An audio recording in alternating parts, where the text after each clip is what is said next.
Alors, je voudrais rappeler quelle est la différence essentielle au niveau de l'approche du mal entre les catholiques, les musulmans et les juifs, hein, au-delà de l'aspect théologique.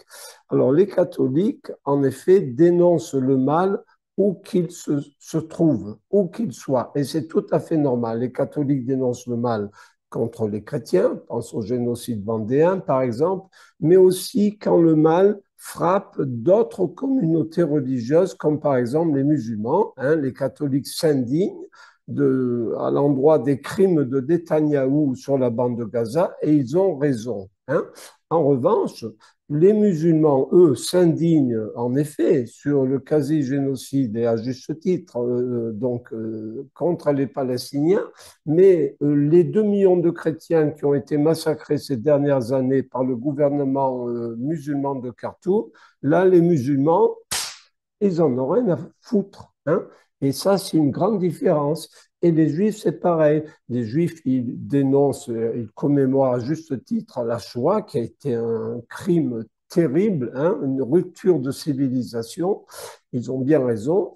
Ils dénoncent aussi les attaques du Hamas, très bien. Mais en revanche, le génocide arménien, ils l'ont toujours pas reconnu. Ils n'ont pas reconnu non plus, non seulement ils ne reconnaissent pas l'épuration ethnique récente dans le Haut-Karabakh des martyrs chrétiens arméniens, mais de surcroît, Netanyahou et le gouvernement juif israélien est le premier fournisseur d'armes à l'endroit du criminel et dictateur Aliyev, argent avec lequel Aliyev a pu écraser les Arméniens martyrs chrétiens, donc du Haut-Karabakh.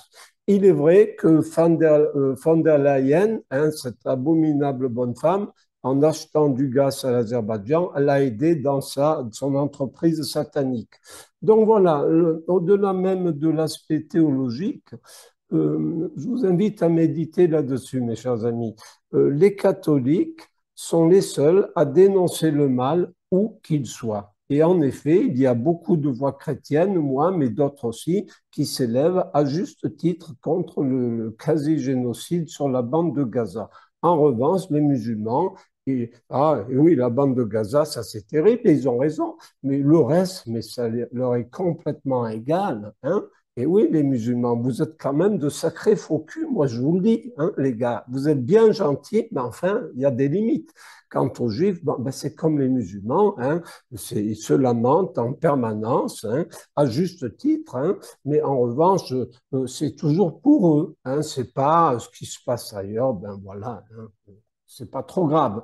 Et ça, c'est une différence essentielle. Et je dirais, ne serait-ce que pour cette différence, nous savons où se trouve la vraie religion. Hein. La vraie religion, ce sont les Juifs qui ont reconnu leur propre Messie en la personne de Jésus-Christ, hein, Jésus de Nazareth, qui est arrivé il y a 2000 ans. Il y a eu un schisme en Israël. Les vrais Juifs sont restés vrais Juifs en reconnaissant Jésus-Christ et les autres sont sortis du judaïsme et maintenant ils se trouvent dans une fausse religion, de même que les musulmans aussi sont dans une fausse religion puisqu'ils comparent le Christ à un simple prophète. Hein.